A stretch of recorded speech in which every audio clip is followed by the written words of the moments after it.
ગુજરાત સરકારનું આજે મંત્રીમંડળનું વિસ્તરણ થઈ ગયું છે। એમાં પણ આપણે જોયું હતું કે ઘણા બધા એવા જૂના મંત્રીમંડળના લોકો છે જે લોકોને રિપીટ કરવામાં આવ્યા છે, પરંતુ અત્યારે હાલ ચર્ચાનું કારણ એ સામે આવ્યું છે કે જે મંત્રીઓને રિપીટ નથી કરવામાં આવ્યા તે લોકોને શું નડ્યું છે। આજે તેના વિશે વિગતે ચર્ચા કરવી છે કે કયા એવા નેતાઓ છે કે જે લોકોને રિપીટ નથી કરવામાં આવ્યા અને તે લોકોના રિપીટેશન ન થવાની પાછળ પણ કયા એવા કારણો હોઈ શકે છે તેના વિશે પણ વિગતે ચર્ચા કરીએ। નમસ્કાર, હું હંસિની અને તમે જોઈ રહ્યા છો નિર્ભય ન્યૂઝ।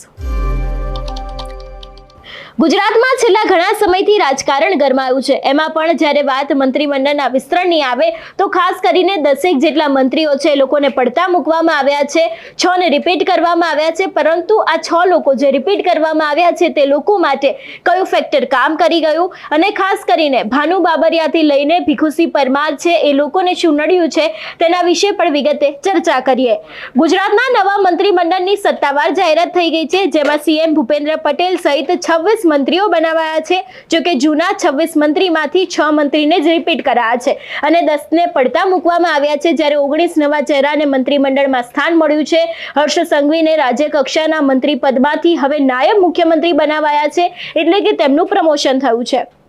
વાત કરવામાં આવે મૂળ કોંગ્રેસના મંત્રીઓ હોય એવા ચહેરા વધુ કપાયા છે, જેથી મંત્રીમંડળમાં મૂળ કોંગ્રેસી મંત્રીઓનું સ્થાન ઘટ્યું છે। મૂળ કોંગ્રેસના હોય અને જે મંત્રીઓના પત્તા કપાયા છે એમાં ખાસ કરીને બળવંતસિંહ રાજપૂત, ભીખુસિંહ પરમાર, કુંવરજી હળપતિ, રાઘવજી પટેલનો સમાવેશ થાય છે, જ્યારે કુંવરજી બાવળિયાને યથાવત રખાયા છે। આ ઉપરાંત મૂળ કોંગ્રેસના અર્જુન મોઢવાડિયાને મંત્રીમંડળમાં લેવાયા છે, એટલે કે હાલના મંત્રીમંડળમાં મૂળ કોંગ્રેસમાંના 5 મંત્રી હતા જે હવે ઘટીને માત્ર 2 જ રહ્યા છે। વાત કરવામાં આવે હર્ષ સંઘવીને કેમ રિપીટ કરવામાં આવ્યા, તો અત્યારે હાલ સરકારનો યુવાન અને લોકપ્રિય ચહેરો ગણાય છે। સૌથી સક્રિય મંત્રી તરીકેની છબી છે એ પણ ક્યાંક ને ક્યાંક તેમના દ્વારા ઊભી કરવામાં આવી છે એવી પણ વાત છે। વાત કરવામાં આવે કનુ દેસાઈ કે કેમ તેમને રિપીટ કરવામાં આવ્યા, તો દક્ષિણ ગુજરાતમાં પ્રભુત્વ છે, તેની સાથે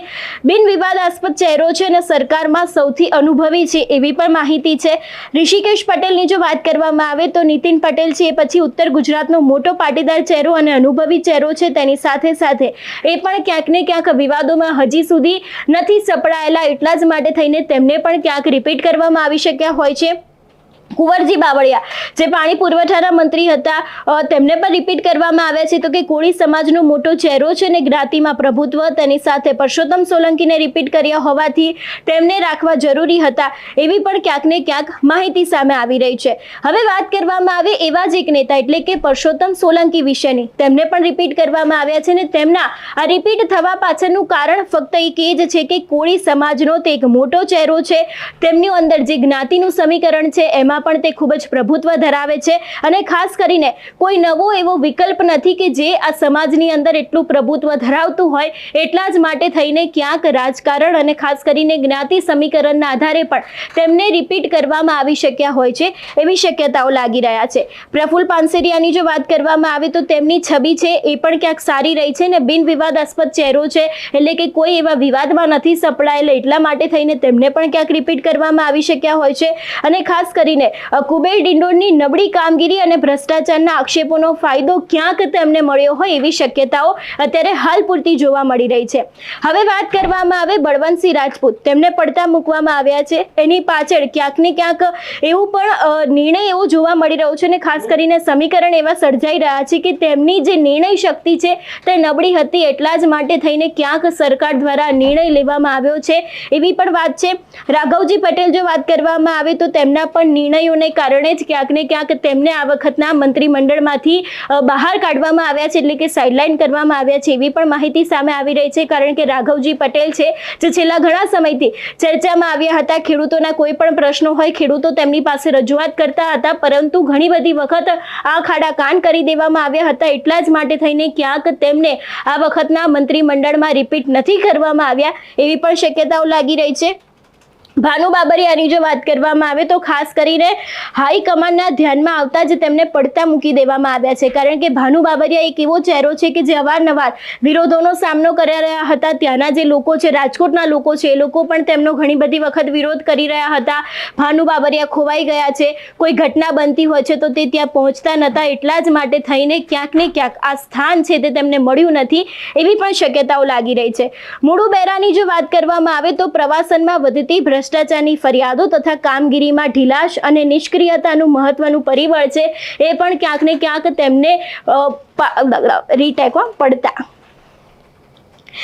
પડતા મૂકવા પાછળનું એક કારણ હોઈ શકે છે, કારણ કે મુળુ બેરા છે એ આમ તો વિવાદમાં નથી આવેલા, પરંતુ જે રીતે અત્યારની કામગીરી થઈ રહી હતી એની જ અંદર ક્યાંક ને ક્યાંક હાઈકમાન્ડ છે એમને એવું લાગ્યું છે કે જે રીતની કામગીરી થવી જોઈએ એ રીતની કામગીરી નથી થઈ, એટલા જ માટે થઈને ક્યાંક તેમને પણ પડતા મૂકવામાં આવ્યા છે, એવી શક્યતાઓ અત્યારે હાલ પૂરતી જોવા મળી રહી છે. કુબેર ડિંડોરની જો વાત કરવામાં આવે તો તેમની ફરિયાદો છે તે મુખ્યમંત્રી સુધી પહોંચી છે, એટલા જ માટે થઈને કદાચ આ વખતે તેમને મંત્રીમંડળના વિસ્તરણમાંથી સાઇડલાઇન કરવામાં આવી શક્યા હોય છે. જગદીશ વિશ્વકર્મા છે તો તે અત્યારે હાલ તેમને પ્રદેશ પ્રમુખ બનાવવામાં આવ્યા છે, એટલે કે એક મહત્વનો હોદ્દો સોંપવામાં આવ્યો છે. અને એ બાદ જો વાત કરવામાં આવે મુકેશ પટેલનું, તો મુકેશ પટેલ છે તો તે તો છેલ્લા ઘણા સમયથી વિવાદોમાં રહેલા છે અને તેમના પુત્રને કારણે પણ ક્યાંક ને ક્યાંક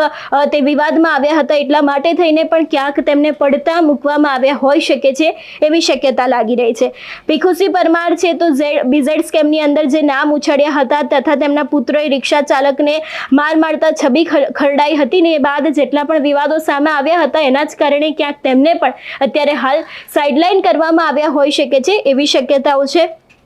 બચ્ચુ ખાબડ વિશેની જો વાત કરવામાં આવે તો આપણે સૌ જાણીએ છીએ કે મનરેગા કૌભાંડ સામે આવ્યું હતું ને મનરેગાના જે કામો છે એની અંદર તેમના પુત્રોએ કરેલો કરોડો રૂપિયાનો ભ્રષ્ટાચાર નડી ગયો હતો ને કામગીરી પણ ક્યાંક તદ્દન નબળી હતી, એવી પણ શક્યતાઓ છે, કારણ કે મનરેગાનો જે આખો સ્કેમ સામે આવ્યો હતો ને એની અંદર બચ્ચુ ખાબડના બંને પુત્રોના નામ સામે આવ્યા હતા. એ બાદ કાયદેસરની કાર્યવાહી થઈ હતી, તે લોકોની ધરપકડ કરવામાં આવી હતી ને ત્યારથી જેટલી પણ કેબિનેટની બેઠક મળી હતી, જેટલી પણ ભારતીય જનતા પાર્ટીની બેઠકો થતી હતી એમાં સતત બચ્ચુ ખાબડ છે તે ગેરહાજર જોવા મળતા હતા, એટલે ખાસ કરીને આ વખતના મંત્રીમંડળમાં તેમનું સ્થાન ન હોવું એક એ વ્યાજબી વાત ગણાતી હતી ને ખાસ કરીને હાઈકમાન્ડ દ્વારા પણ ક્યાંક ને ક્યાંક આ નિર્ણય લેવામાં આવ્યો હોય એવી પણ શક્યતાઓ લાગી હતી. અને હવે જો છેલ્લા નામ વિશેની વાત કરવામાં આવે તો એ છે કુંવરજી હળપતિ.